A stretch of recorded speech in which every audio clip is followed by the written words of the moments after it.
So, hello and welcome to another episode of Inspired Good Fat Life. And I am so excited about our guest today. I have a million questions, and we will dive into that in just a second after I take my shameless plug for Good Fat Life, our magazine.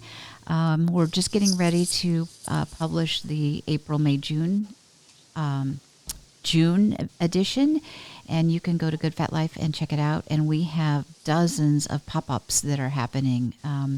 If you're in the Brighton area, but a number of them are on Zoom too. So check us out. We have a digital and print. So that said, my guest today is Nancy Illman. Is that how you pronounce it, yes. Nancy?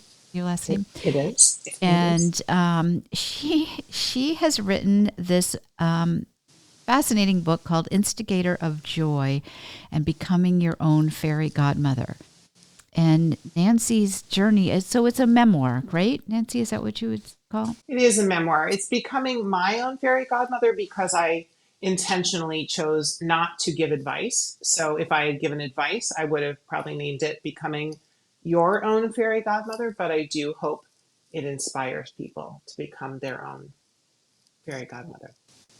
Well, as I said, I'm just like page 60, and because reading for pleasure is, I'm working on my PhD, and so every spare moment that I have for discretionary time goes to research. But I've just been working this in, and actually. So, are you saying that my book is a pleasure? Is that what you're saying? It doesn't feel like work.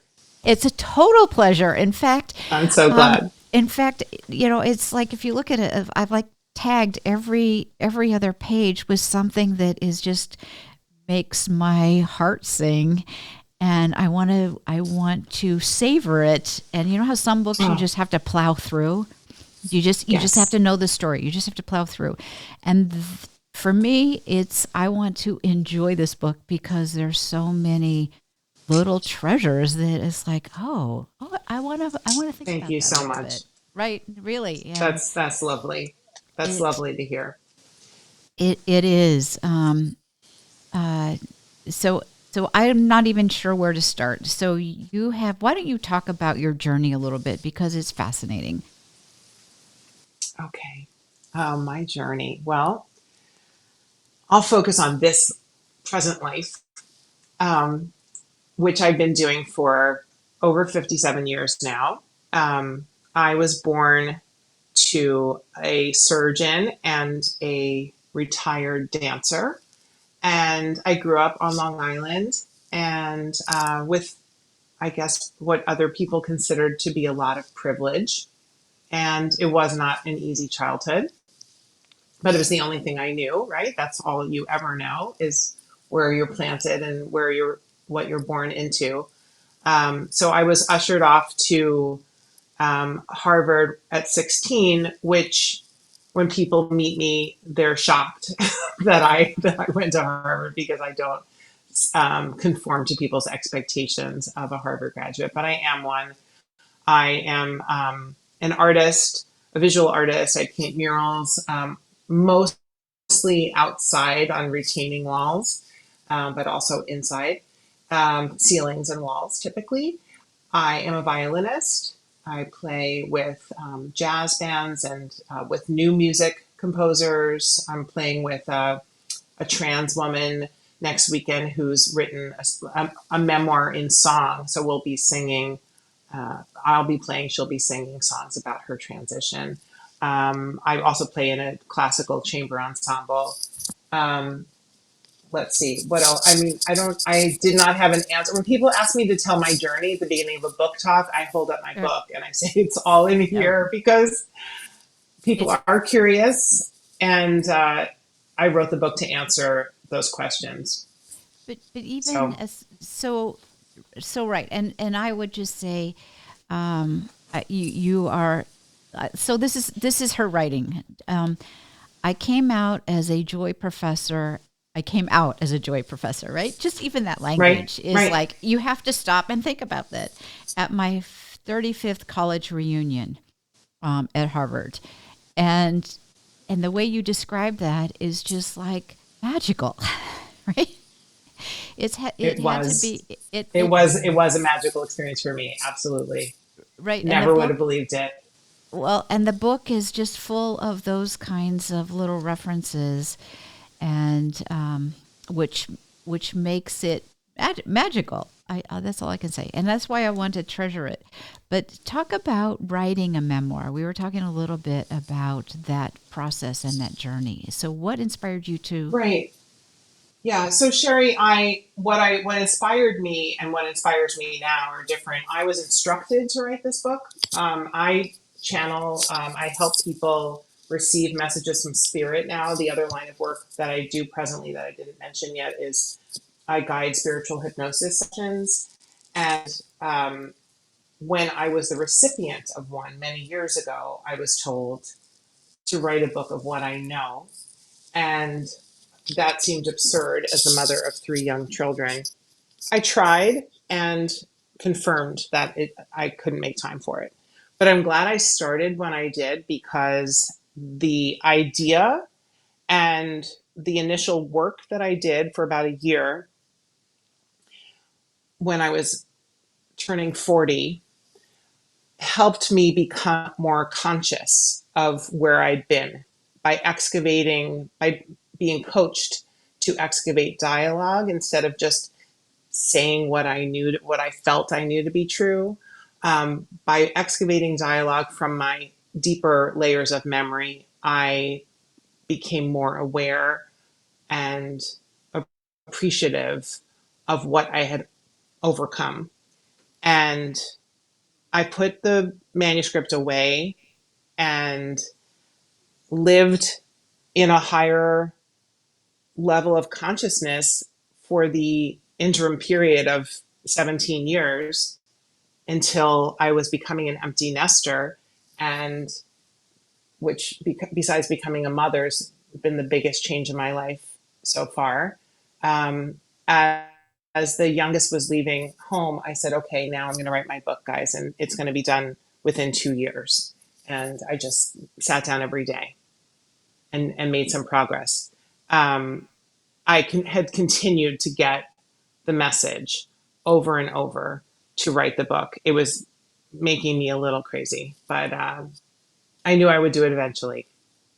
And in terms of what inspires me now, is hearing from readers, as I was telling you before we started recording, that my book is more than a memoir because it's also a how to. It's a how to for living, and it's specifically showing people by example in a way that I wasn't aware I was doing how to write a memoir because I do share my process. And at least for this one person who reached out to me, she had been trying for so long, and she said it clicked when she finished reading my book. She immediately was able to start writing hers. And as I said, she's 30,000 words in and feeling grateful, and that just feels wonderful. And I hope to get a lot more feedback like that.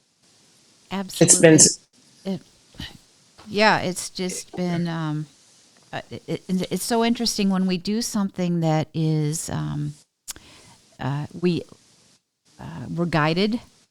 You know, it's kind of like maybe even kicking and screaming guided to do it. But when we do it, it becomes so much bigger than we ever could have imagined.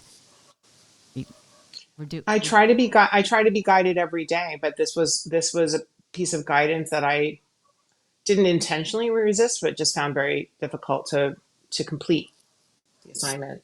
But yeah, I think that's really the secret to living a joyful life is to spend some time being aware and quiet and receiving guidance.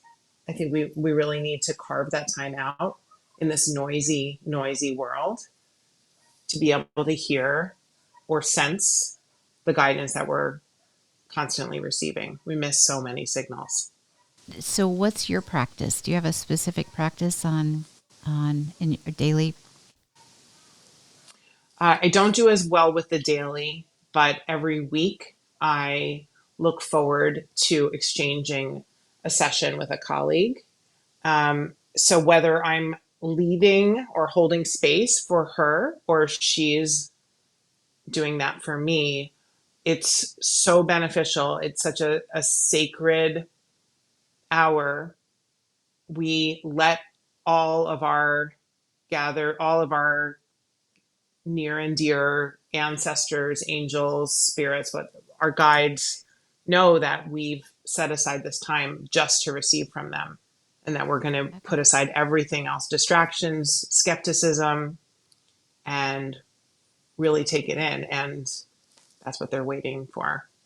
So I have this wonderful, wonderful practice that I embarked on in the summer of 2020. Before that, I used to visit somebody in rural Ohio. When I lived in Cincinnati, I would drive out to see her and let her channel for me. And it's so much better to be able to do that yourself.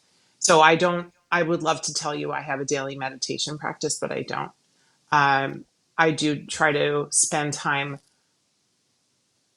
listening when I channel in my artwork, and I channel, well, obviously I channel in my hypnosis work, but maybe it's not obvious. But I know that I channel when I'm creating visual art.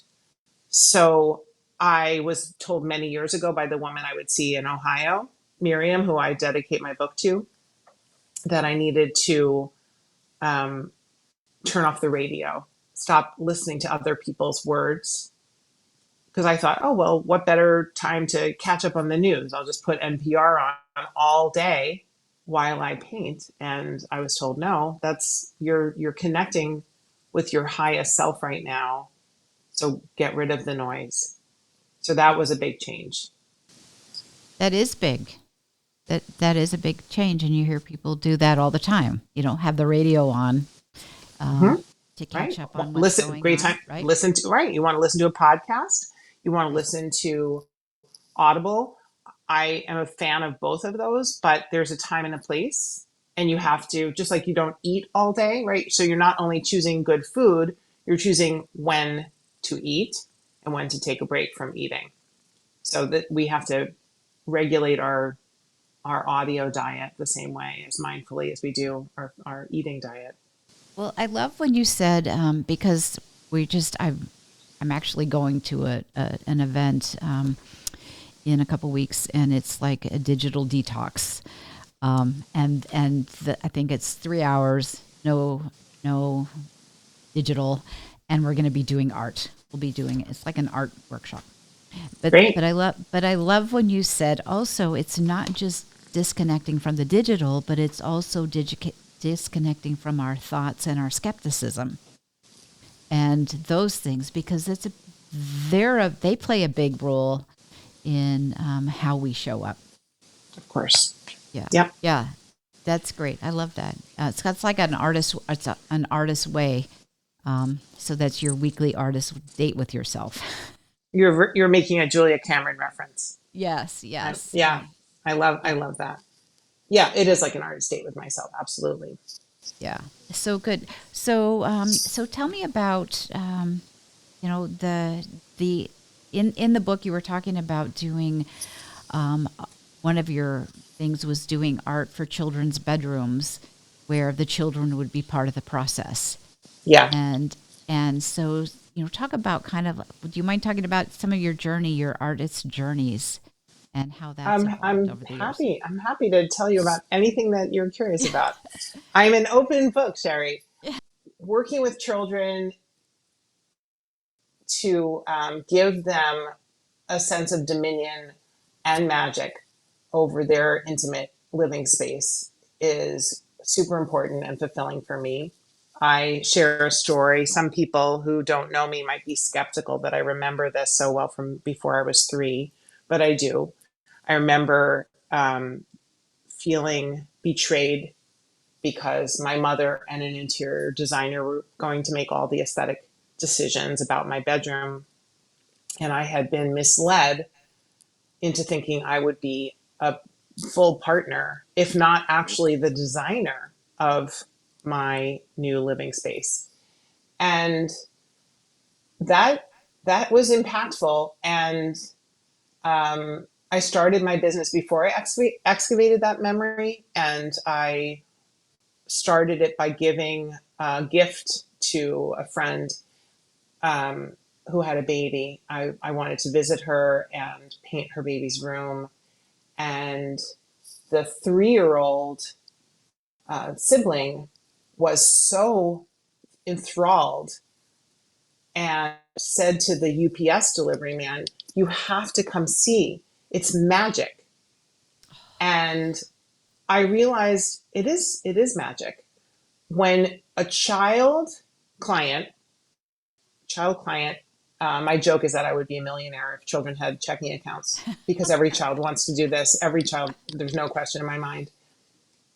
When you utter words, and in response to that utterance, something transforms, you've performed magic, right? So my paintbrush is the magic wand, and the magicians are my clients, the owner, the inhabitants of the spaces.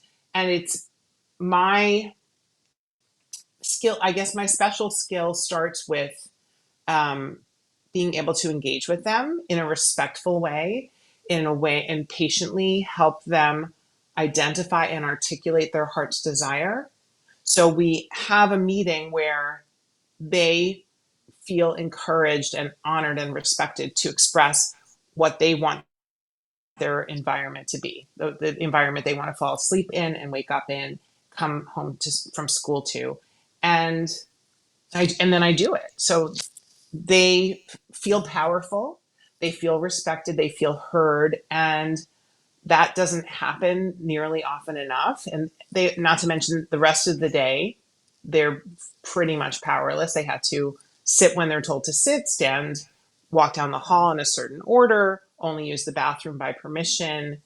Everything is prescribed. So it's exciting for them and for me to um, create a space where that is not true, that they have dominion. That's a really nice reminder, right, of what kids have to go through. And I'm thinking, Mm-hmm. I want you to Good. come to our bedroom.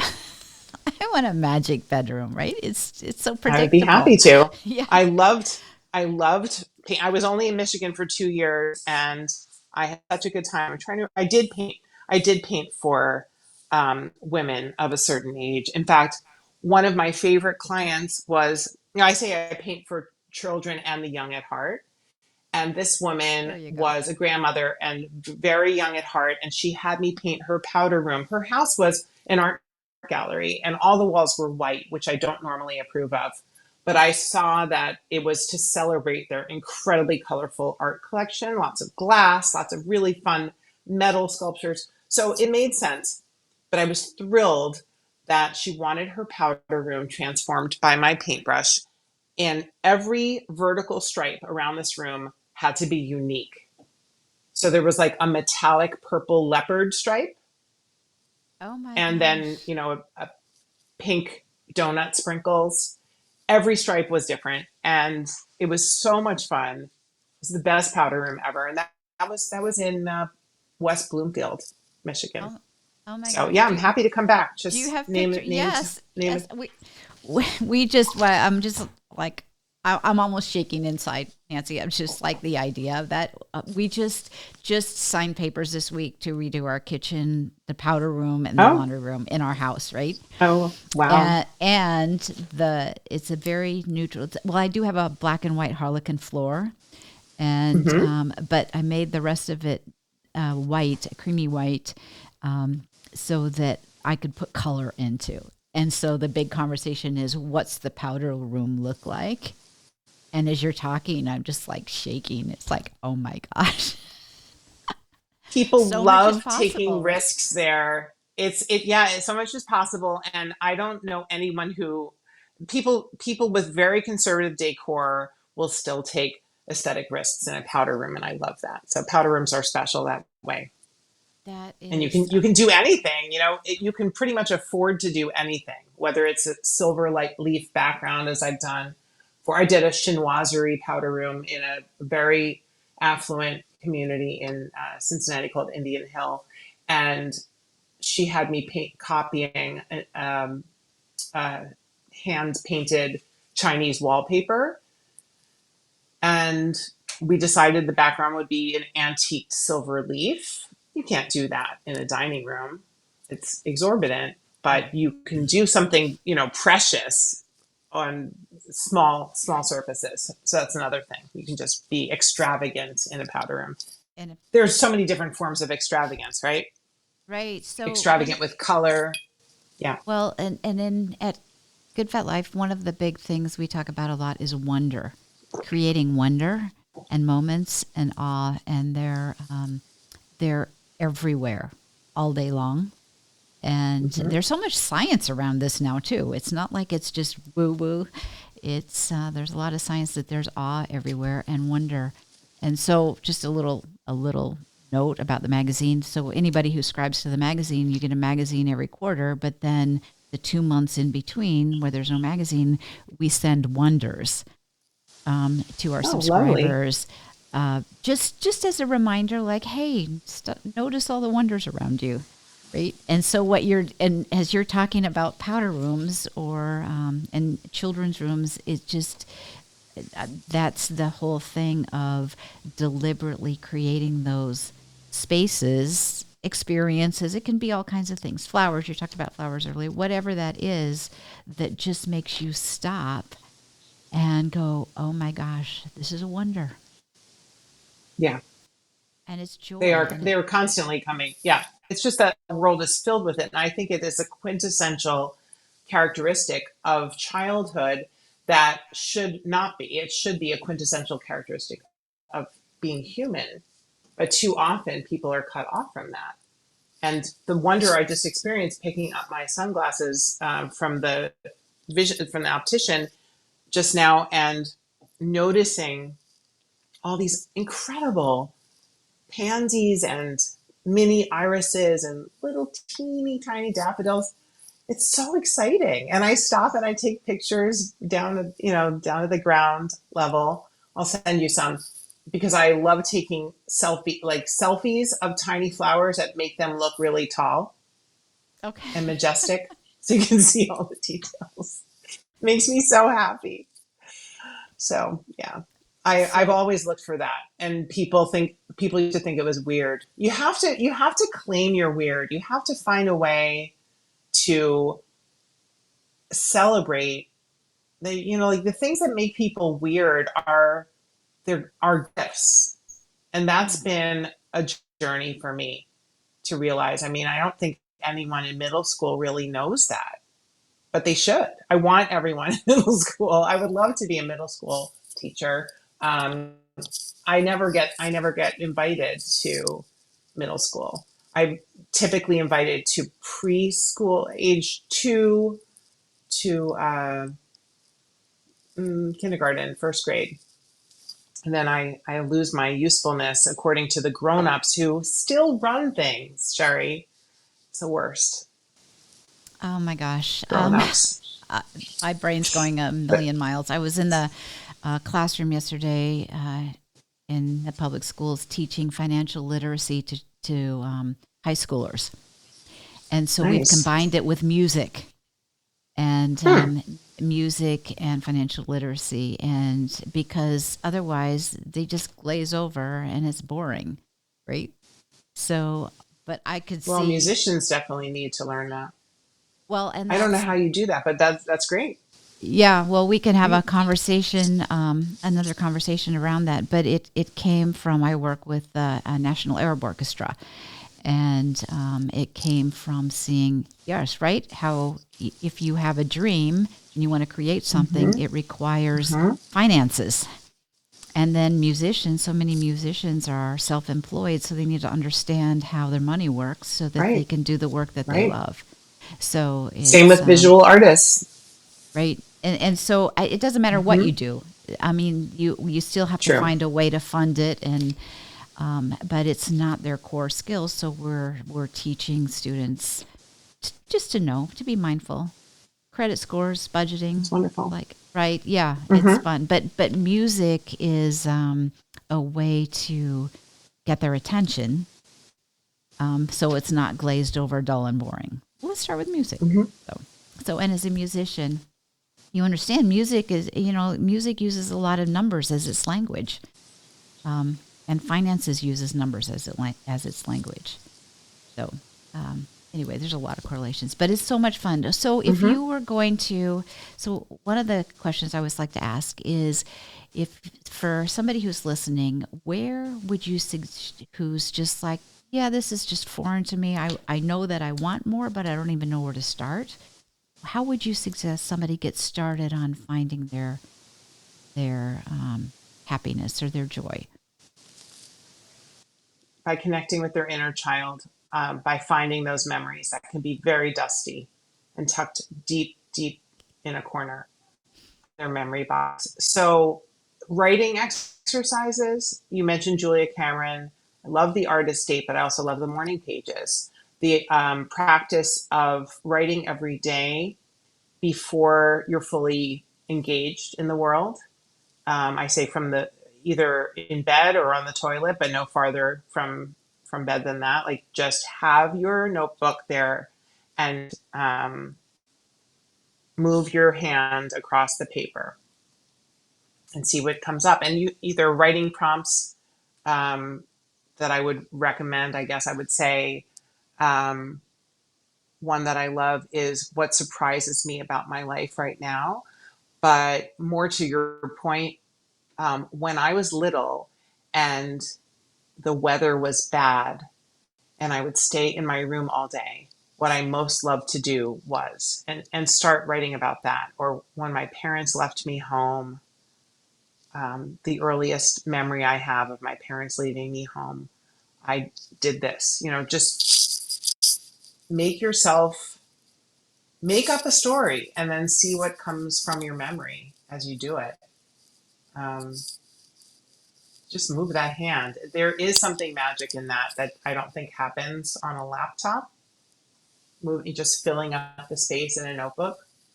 So I'd say start by going to a store for a journal and touch them and marvel at the design that goes into making a beautiful journal, and choose one that speaks to your heart and fill it up.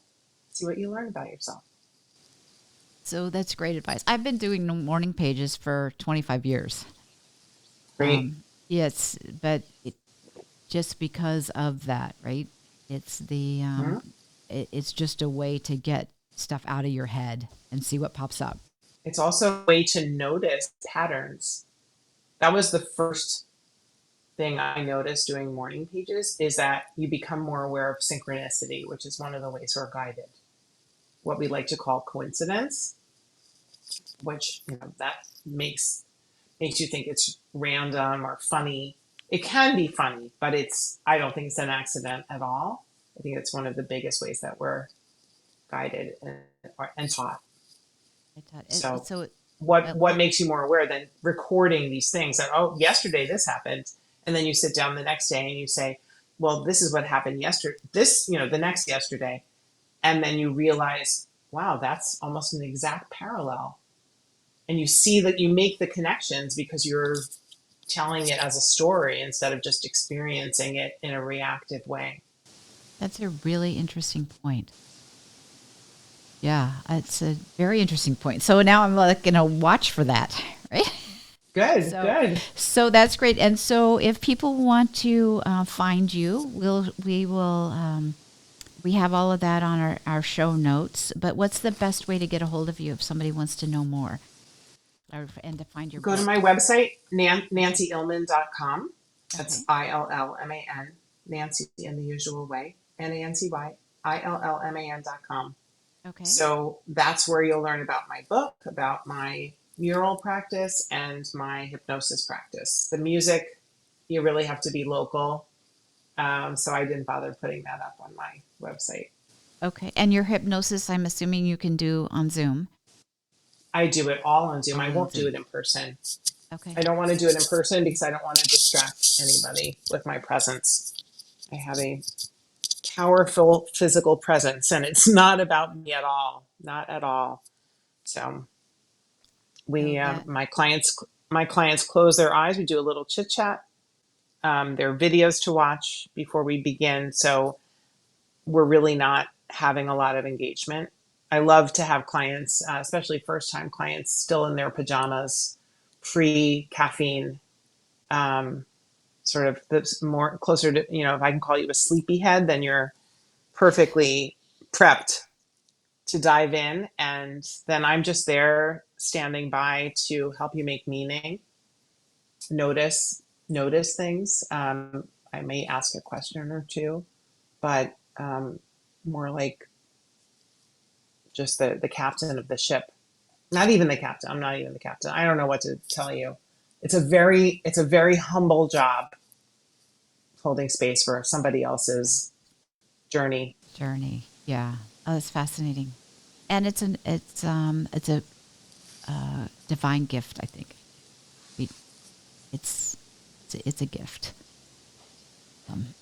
Well, I think we all have the ability. I think I'm maybe more intuitive because I've given so much attention to my intuition, but I don't think there's something unique about me that makes me able to do this work at all. If that's what you're suggesting, it's just being radically present for other human. We can all do that. We can. And isn't that what I think Oprah said that about in all of the interviews that she's done and everything was just that's one of the most, the biggest gifts that we can give to people is to be fully present for them. Yeah. Right? Yeah. So they can feel seen and heard. I love it because I have ADHD and I have a very squirrely brain. And having a normal conversation with me, I'm trying to contain myself during this one, but I'm a tangent queen. And I'm so fascinated by what my client or friend is narrating to me. I'm just locked in. For me, it's like watching this amazing movie that nobody else is getting to see. And I'm just so excited about it. And I feel so privileged to witness it. And I'm also the only witness. So if there's something that comes up, I love being helpful. That's a driving force of my personality. So it's such a great relief from the rest of my day to just be there. It's I just yes, it sounds wonderful. And yeah, and something I'm like, I want to experience this too. So great. many, Let's do it. yeah, I Let just me feel know. like, Nancy, I just feel like it's kind of like talking to you is like reading your book. Like, there's so many things. There's a dozen follow up things, conversations to have just from this little conversation, from this.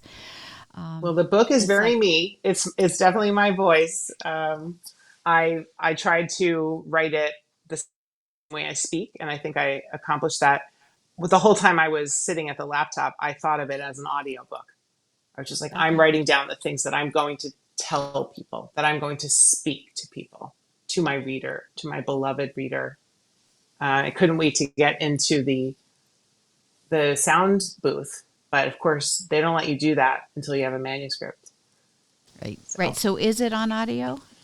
it is, Is it? yeah. Okay, great. I had some people asking me about that today, if it was an audio, and I wasn't sure. So that's great. Because so many people are I listening have now. to brag. Please forgive me. My eldest Oh, child just won their first audio award Monday night in Los Angeles.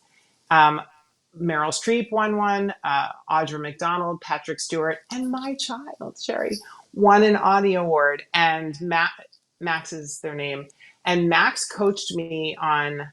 Everyone says, "Oh, did Max coach you on your audiobook?" Yes, Max coached me on what to eat, what to drink, and when, and to put a pillow over my belly. That was the coaching. for when you're recording? Yes. Oh my It's all gosh. about it's all about timing the digestion and muffling the digestion. Oh my Those gosh. are the Well, secrets. as a person who talks a lot about nutrition, right? And all of Hmm. that. Hmm. Oh my gosh, that's a whole nother topic, right? I want to know more. Yes. So, so on that note, Nancy, I just want to know more. So, and I'm sure our listeners will feel the same way. Everybody that I have mentioned your book to, shown it to, is like, I want to know more. And we've let Oh, people know thank you. how they can know more. And so, on that happy note, Yeah, if people are on the fence, please listen to the audio, because I just poured my heart into every moment I spent in that sound booth. And I loved that the engineer couldn't see me, so I could make all kinds of faces and gestures as I was speaking. Nobody was looking at me. I had so much fun doing it. So did you literally read your manuscript or read your book? Is Yes. that how that works? Yes. Okay. Mm-hmm. Okay. Wow. Okay. All right. So I want to thank you for listening. Thank you, Nancy, so much for being here. And I look Oh, forward so to grateful for your time. And many more experiences. It's like, it just feels like it's just the beginning. it's an intro. Absolutely. Thank you. Of some, and we'll do a I hope shout out so. to Renee for making the introduction, right? Thank you, Renee. She's Yeah, wonderful. she is. So, on that happy note, I just invite all of us to go out and continue to live our happy lives. And don't forget to check out goodvetlife.com. Thank you. Thank you.